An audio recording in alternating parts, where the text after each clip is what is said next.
Every president faces threats, but in 2024, the United States witnessed something unprecedented. Not one, but two separate assassination attempts on former President Donald Trump in a matter of months. What makes these incidents so extraordinary isn't just that they happened. It's what they revealed about the vulnerabilities in our nation's highest level of security, the split-second decisions that saved a life, and the systematic failures that nearly cost one. This is a comprehensive look at what actually happened during those terrifying moments. The security infrastructure that either protected or failed to protect one of America's most polarizing figures, and the hard questions being asked about whether our protective systems are adequate for the threats we face today. If you're interested in geopolitical analysis, security breakdowns, and deep dives into events that shape our nation, subscribe to IntelX. We don't just report what happened, we investigate why it happened and what it means. Hit that notification bell so you never miss our investigative documentaries. Now let's begin. The first incident occurred in early September 2024 at Trump International Golf Club in West Palm Beach, Florida.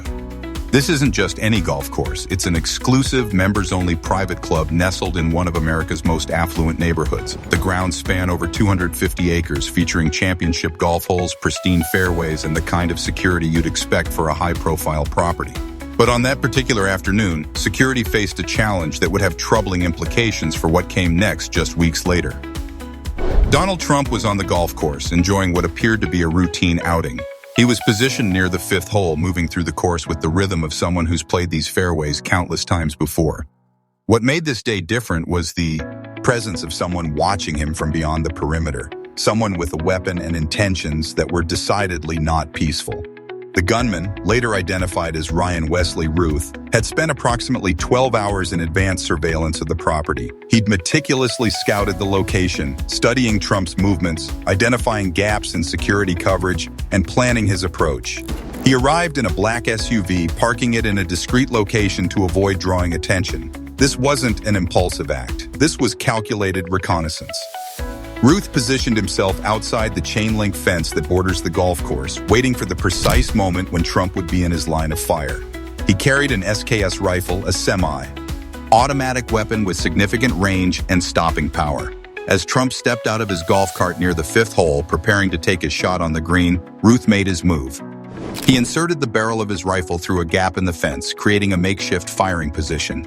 At this critical moment, approximately 1:28 or 1:29 in the afternoon, a Secret Service agent noticed something that would prove to be the difference between tragedy and survival. The agent spotted the rifle barrel protruding through the fence. It was an almost invisible detail, the kind of thing that requires constant vigilance to catch. The Secret Service response was immediate and decisive. Rather than wait to see if a shot would be fired, agents engaged the threat. Gunfire erupted around 1:30 p.m., neutralizing Ruth before he could execute his plan. The former president was rushed to safety. The incident was contained. Later investigation revealed that Ruth had even more disturbing intentions than simply carrying out an assassination. He'd brought a GoPro camera intending to document the entire incident. His stated goal, according to investigators, was more than just eliminating a political opponent. He wanted to create shock and awe, to capture a moment of violence that he believed would divide the American people and potentially incite broader civil unrest. At his shooting location, authorities discovered 2 bags and a ceramic tile, suggesting he'd planned not just for the assassination, but for an escape or further confrontation. This was a man who'd thought through multiple scenarios, prepared extensively, and come remarkably close to succeeding. The first attempt, while stopped, revealed a critical vulnerability. Even at a private, secured facility with advanced protective measures in place, a determined individual with 12 hours of planning time could get dangerously close. To understand why these attempts came so close to succeeding, we need to understand how presidential protection actually works. The Secret Service doesn't operate as a simple concentric circle. It's a far more complex, layered system with distinct zones of responsibility, different types of personnel, and escalating levels of security as you move closer to the principal. At the absolute center within what agents call the inner perimeter, you have the principal, in this case, the former president. Immediately surrounding him is a detail of between 5 and 7 highly trained Secret Service agents. These aren't regular security personnel. They're among the most elite protective officers in the world, trained in advanced threat assessment, rapid response, and willing to place themselves between danger and the person they're protecting. This inner ring moves with the principal constantly. They're in vehicles during travel, they're on the perimeter during public appearances, and they're making split-second decisions about threats based on years of training and experience. Moving outward, you enter the middle perimeter. This is typically a radius of about 100 feet surrounding the principal. In this zone, you'll find a mixture of Secret Service agents and local law enforcement officers. Their job is to monitor everyone and everything entering this space, to conduct pat-downs and bag checks, to watch for suspicious behavior, and to create a buffer that prevents unauthorized individuals from getting too close. Within this middle perimeter, you'll also typically find an armored SUV or limousine on standby, ready for rapid extraction if a threat emerges. Pre-event screening happens here. Attendees are filtered, checked, and cleared before they can get any closer to the principal. The outer perimeter is where things become more complicated. This is generally where local law enforcement takes the primary responsibility. The challenge with outer perimeter security is that it has to be comprehensive enough to stop threats before they reach inner layers, but flexible enough not to turn every public appearance into a militarized fortress. It's a balance that's proven extraordinarily difficult to maintain. This is where the system begins to show its strain. The outer perimeter is supposed to encompass all potential firing positions, all elevated locations that could provide a sniper's nest, all areas where someone with a weapon might position themselves to strike at the protected individual. But in reality, especially at outdoor venues that aren't pre-built security environments, the outer perimeter can be ambiguous. What exactly falls under it? Where does responsibility begin and end? Who's supposed to sweep which buildings? The answer, increasingly, appears to be it's complicated, and complexity in security is often where failures occur. By July 2024, just weeks after the West Palm Beach incident, the Secret Service had presumably tightened protocols. Lessons from the first attempt should have been incorporated into planning for any subsequent public appearances. But on July 13, 2024, at a rally in Butler, Pennsylvania, the System W would face its most serious test yet. The rally was being held at a sprawling outdoor venue with an open courtyard. Trump stood at a podium addressing his supporters. Thousands of people gathered to hear him speak. Bleachers were arranged to his side, filled with attendees. Behind them, elevated on buildings at different positions, were Secret Service sniper teams positioned to provide overwatch. Their job was to scan the crowd, monitor elevated positions, and ensure no threat could approach undetected. The sniper team was divided into two primary positions, Sniper Team North and Sniper Team South. They were stationed on different buildings with overlapping fields of fire, designed to create comprehensive coverage of the venue. There were also trees in the area that created natural obstacles, both for potential shooters and for the Secret Service teams trying to maintain line of sight across the entire venue. But as the rally began and Trump started addressing the crowd around 6:11 p.m., a person in the audience noticed something alarming. He spotted someone on a nearby roof who appeared to be armed. "He's got a gun," the observer shouted. "On the roof, he's got a gun!" This person, identified as Thomas Matthew Crooks, had arrived at the venue with deliberate intent. He'd parked his van on a nearby street, having previously scouted the location. He was armed with an AR-15, a semi-automatic rifle capable of firing multiple rounds in rapid succession. He'd managed to access a rooftop position that provided an unobstructed line of sight directly to the stage where Trump was speaking. At around 6:11 p.m., with Trump in the middle of addressing his supporters, Crooks aimed his rifle at the former president. He squeezed the trigger. The first shot rang out, piercing the air. The bullet traveled across the open space and struck Trump on the right side of his face, grazing his ear. In that microsecond, something extraordinary happened. Trump had turned his head at the precise moment the shot was fired. Had his head been positioned differently, had he been facing the audience directly as he had been moments before, the trajectory of that bullet would have struck him in a far more lethal location. In the crowd, panic erupted. People screamed. Someone shouted the shooter's location, but the shooter wasn't finished. He fired two more shots in rapid succession. The first of these bullets struck the tractor that had been positioned as a makeshift array for speakers. Another round hit a hydraulic lever which burst under the impact, nearly dislodging the speakers entirely. One of these shots also struck an audience member. A pause followed, perhaps seconds, though in moments of chaos, time becomes distorted. Then 5 more shots came in rapid succession. In total, the shooter fired approximately 7 to 8 rounds. Another audience member was struck. One attendee was killed. Throughout this barrage, the Secret Service sniper teams were trying to locate and neutralize the shooter, but they faced an obstacle that would later become the subject of intense scrutiny: the trees. The positioning of tree lines meant that Sniper Team North had significantly obstructed vision of where Crooks was positioned. The leaves and branches covered approximately 90% of the shooter's location from that angle. Sniper Team South, however, had a clearer line of sight. The distance from their position to Crooks was approximately 600 to 700 feet, well within the effective range of a trained sniper with proper equipment. At some point during the barrage of gunfire, Sniper Team South engaged. A shot was fired, Crooks was hit, and the shooting stopped. But the response time was slower than many believed it should have been. There was approximately a 2-minute delay from when the first shot was fired until when the shooter was neutralized. In a presidential security situation, 2 minutes is an eternity. It's enough time for multiple assassination attempts. It's enough time for a shooter to fire dozens of rounds. It's enough time for tragedy to unfold in multiple dimensions. Later analysis would reveal potential reasons for this delay. There may have been miscommunication between the two sniper teams about who had the clearer shot and who should take the primary responsibility for engagement. There may have been confusion about whether the shooter had been located and identified as a threat before gunfire started. There were certainly questions about why the rooftop that Crooks accessed hadn't been swept and secured in advance.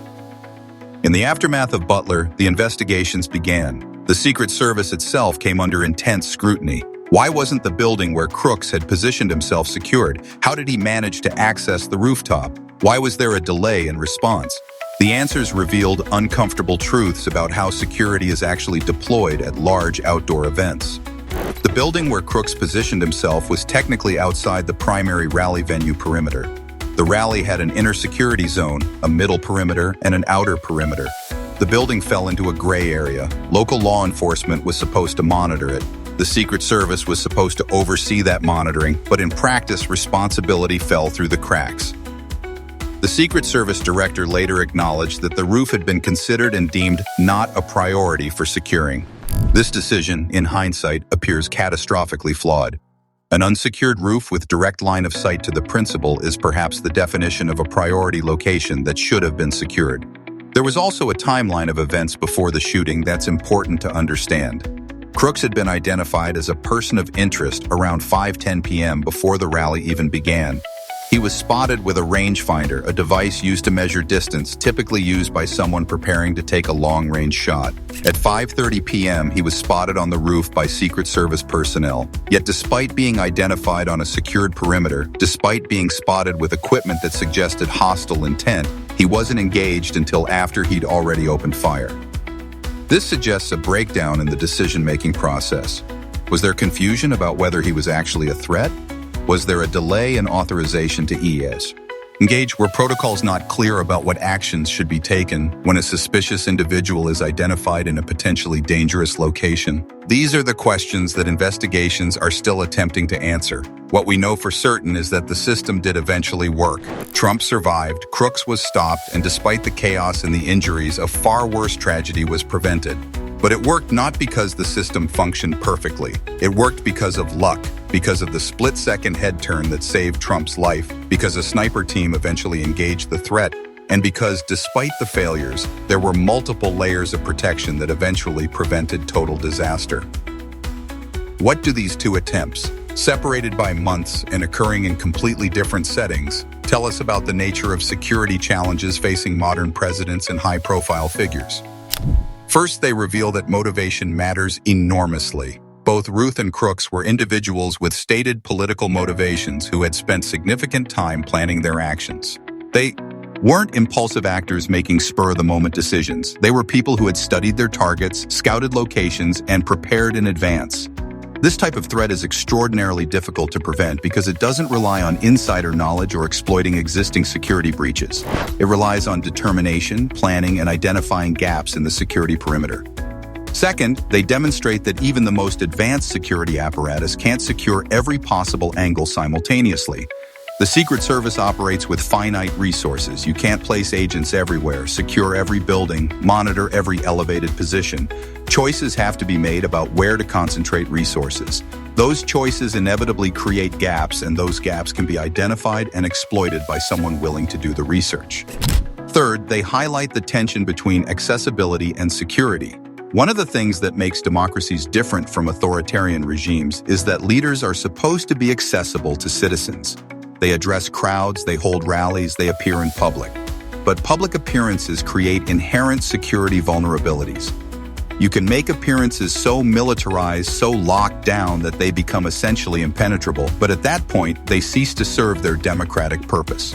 Finding the balance between maintaining the ability for leaders to engage with the public and protecting them from determined killers is perhaps one of the most difficult challenges in modern security. Both assassination attempts failed. Trump survived both incidents, but the near misses left behind important questions about how we protect our leaders, how we respond to credible threats, and what we're willing to accept as the cost of maintaining democratic norms around public accessibility. The Secret Service underwent internal reviews. Protocols were examined. Questions were asked about training, decision-making timelines, and coordination between different security agencies. Some changes were likely implemented, others are probably still being debated. But perhaps the most important takeaway from these incidents isn't about any particular security protocol or equipment upgrade. It's about recognizing that determined individuals with time, resources, and planning capability represent an ongoing threat that can never be entirely eliminated. Security can be improved, vulnerabilities can be addressed, but the fundamental challenge remains. In an open society, maintaining the ability for public figures to be accessible while protecting them from those who wish them harm is an ongoing balance that requires constant vigilance, constant evaluation, and constant willingness to adapt to new threats. These two attempts in 2024 will likely be studied by security professionals for years to come. They'll become case studies and training programs, they'll prompt policy changes and equipment upgrades, they'll inform how future events are secured and how future threats are assessed. But they also serve as a stark reminder that the fundamental vulnerabilities facing anyone in the public eye haven't changed dramatically. Rooftops remain potential shooting positions. Crowds remain difficult to secure completely. Determined individuals with planning time remain extraordinarily difficult to stop entirely. What we can do, what we must do, is learn from these incidents, implement improvements based on those lessons, and maintain the kind of vigilance and preparation that turned near disasters into preserved lives. The story of these two assassination attempts isn't primarily a story of security failure, though there were certainly failures. It's a story of how close we came to a catastrophic outcome, and through a combination of preparation, training, and yes, some element of chance, we managed to prevent that outcome. If you found this deep dive into one of the most significant security incidents in recent American history compelling, subscribe to IntelX. We investigate the stories that matter, the events that shape our nation, the decisions that change history, and the systems that protect or fail to protect those at the highest levels of power. Subscribe now and join our community of people who demand thorough, factual analysis of the events that define our world. Hit that notification bell, share this video with anyone interested in security, politics, or understanding the complex systems that operate behind the scenes of public events. Thank you for watching IntelX. We'll see you in the next investigation.